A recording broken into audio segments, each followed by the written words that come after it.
L'être humain, le croyant en particulier, peut être éprouvé sur sa foi et sa religion. Et c'est là la forme la plus délicate, la plus sensible, la plus difficile des épreuves, c'est d'être touché ou subir une épreuve quand tu as des choix à faire, quant à tes valeurs, quant à tes principes, quant à ta foi, et que tu as des tentations qui sont devant toi. Vous savez, quand les épreuves sévissent, quand la tentation s'empare et intervient, les êtres humains ont tendance de manière générale à se distinguer. On distingue trois catégories, au moins trois catégories de personnes. La première personne, c'est celle qui se laisse emporter par le torrent de l'épreuve et de la tentation. Et ils vont dans l'égarement et la dérive, qu'Allah nous en préserve. La deuxième catégorie de personnes, ce sont les personnes qui sont hésitantes, qui sont indécises et qui ne savent pas trop. Ils sont dans la versatilité. Ils hésitent, est-ce que je dois rester, est-ce que je dois partir, est-ce que je dois flancher, est-ce que je dois rester ferme sur mes principes et mes convictions. Et la troisième catégorie, vous l'aurez compris, ce sont ceux qui sont fermes sur leurs principes et qui se maintiennent dans la voie de la rectitude. Qu'Allah nous y aide, ya Rabbal Alamin, ya Arhamar Rahimin. Regardez et méditez attentivement ce verset dans lequel Allah Tabaraka wa Ta'ala nous dit qu'il y a des pas, des pieds qui glissent après avoir été fermement ancrés, voire même enracinés dans la voie de la droiture et de la rectitude. Allah Tabaraka wa Ta'ala nous dit qu'il y a des pieds qui peuvent flancher, non pas avoir été dans l'hésitation, non pas après avoir été indécis, mais après avoir été ferme. Ce verset, en réalité, doit nous faire frémir et doit nous faire réfléchir sur notre avenir. Allons-nous rester fidèles et dans la droiture fermement dans le chemin de la rectitude d'Allah Tabaraka wa Ta'ala? La rectitude et la droiture n'est pas une chose simple. C'est pas parce que on vient à la mosquée, qu'on écoute des cours, qu'on écoute des prêches, qu'on écoute des rappels matin et soir, qu'on a forcément la garantie de se maintenir dans le chemin de la droiture. N'avez-vous pas entendu le verset dans lequel Allah Tabaraka wa Ta'ala dit: si seulement, après avoir entendu les exhortations, les rappels, si seulement ils avaient mis en pratique cela aurait été pour eux d'une source plus sûre, ça aurait été meilleur pour eux et une source plus sûre pour les raffermir dans le droit chemin. Il n'est pas tant important d'écouter le rappel que de le mettre en pratique. C'est pas tant d'écouter et d'avaler, d'ingurgiter, de consommer des cours et des cours et des rappels et des rappels. C'est important, certes, mais il ne suffit pas de se pavaner ou de se complaire dans cette sorte de confort. J'écoute et je crois que je vais être dirigé ou gardé dans le droit chemin. Absolument pas. Il faut impérativement mettre en pratique cela dans la voie ou dans ta vie de tous les jours. Regardez également ce que dit Allah Tabaraka wa Ta'ala. Ne pense pas que le fait que tu pries ou que tu sembles attaché à ta foi et à tes valeurs et à tes principes, que forcément c'est une garantie qui t'est acquise ou qui va durer dans le temps.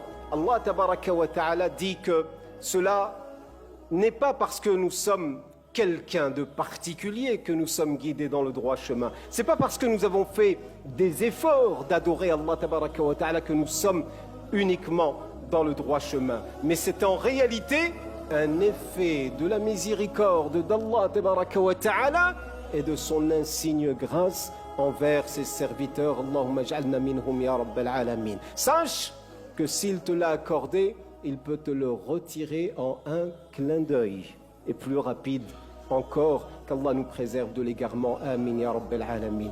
Allah subhanahu wa ta'ala a interpellé son bien-aimé, son prophète Muhammad sallallahu alayhi wa sallam avec ce verset. Et vous connaissez la grandeur de notre bien-aimé prophète Muhammad sallallahu alayhi wa sallam. Vous connaissez ce qui entoure comme protection et comme bénédiction divine notre bien-aimé prophète Muhammad sallallahu alayhi wa sallam. Et il dit ولولا أن ثبتناك.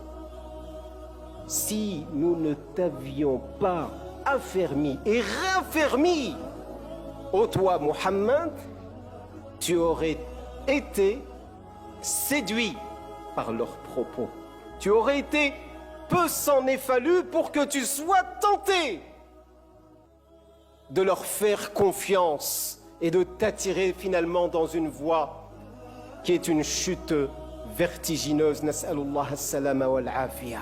Allah tabaraka wa ta'ala a dit, c'est lui qui a assuré cette rectitude au prophète Muhammad sallallahu alayhi wa sallam. Que dire de moi? Que dire de vous? Que dire de nous?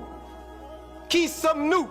Nous ne correspondons même pas à la poussière des pieds de notre prophète Muhammad sallallahu alayhi wa sallam.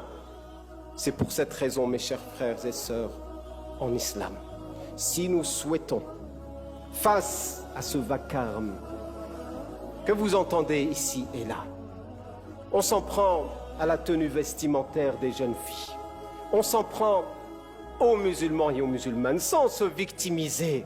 Mais si nous voulons rester dans le chemin de la droiture et de la rectitude, sachez qu'il y a 5 éléments qui peuvent nous aider à y parvenir.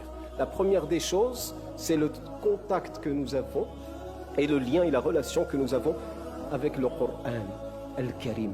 Plus nous sommes et nous entretenons une relation étroite avec le Coran al-Karim, cela agit de manière insoupçonnée sur notre cœur d'une manière tellement efficace que cela nous raffermit, que cela nous épanouit la poitrine et nous rappelle constamment la voie qui est la nôtre, c'est-à-dire de rester patient et endurant en dépit des tempêtes et des secousses qui peuvent traverser notre vie. La deuxième des choses, c'est de lire et de relire la vie de notre prophète Muhammad sallallahu alayhi wa sallam, ainsi que la vie des prophètes alayhimus salatu wassalam. Vous savez pourquoi Allah tabaraka wa ta'ala a tellement raconté d'histoires de ces hommes et de ces femmes vertueux qui ont ponctué l'histoire, qui ont embelli l'histoire de l'humanité tout entière. C'est pas pour faire beau et romanesque dans le Coran al-Karim. Si Allah tabaraka wa ta'ala a tant insisté sur ces récits coraniques et sur ces histoires, si on peut les appeler ainsi, eh bien c'est pour raffermir le cœur d'abord du prophète Muhammad sallallahu alayhi wa sallam et de raffermir le nôtre, car nous ne sommes pas nous ne pouvons pas éviter les épreuves également de la vie. La troisième des choses, eh bien, c'est de mettre en pratique ce que nous entendons, ce que nous apprenons au sujet de notre religion. Il ne suffit pas de venir s'asseoir et d'écouter et de consommer à longueur de journée ou à longueur de semaine des cours et des cours sans mettre en pratique.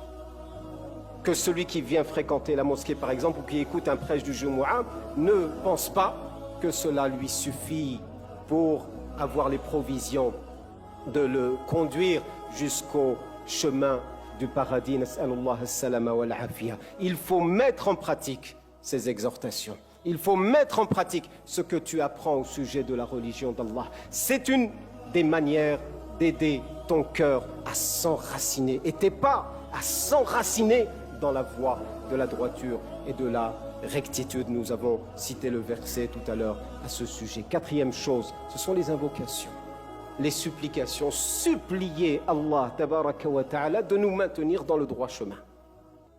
C'était notre bien-aimé prophète Muhammad sallallahu alayhi wa sallam qui nous l'a enseigné et qui le mettait en pratique dans ses prosternations.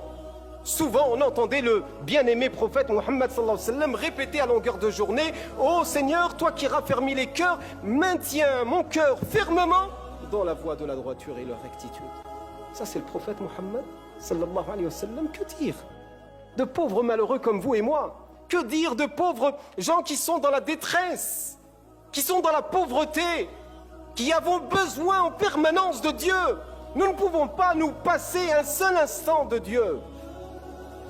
Le prophète sallallahu alayhi wa sallam disait: Ya Hayyu Ya Qayyum, ô toi le vivant, l'immuable, par ta miséricorde je te supplie, par ta miséricorde je te supplie, bi rahmatika astaghith, fala takilni ila nafsi tarfata ayn wala aqalla min dhalik.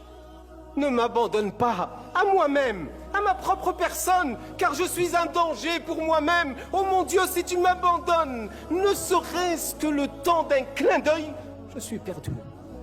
Ça, c'est notre prophète Mohammed sallallahu alayhi wa sallam. Que devrions-nous dire? En réalité, on devrait implorer matin et soir Allah subhanahu wa ta'ala, car les épreuves, les tentations sont grandes, les attaques, les critiques envers les musulmans, envers les musulmanes n'ont de cesse, et parfois certains sont tentés d'abandonner, d'abdiquer et de tourner le dos ou de tourner leur veste. Qu'Allah nous en préserve, ya Rabbal Alamin. Et cinquièmement, choisis tes amis, tes fréquentations. Allah dit à son prophète, là aussi, Muhammad sallallahu alayhi wa sallam, son bien-aimé, patiente avec ceux qui implorent leur Seigneur matin et soir, ne recherchant ainsi qu'à obtenir sa satisfaction. Et ne laisse pas ton regard se séduire par l'apparat, par la beauté de ce bas monde.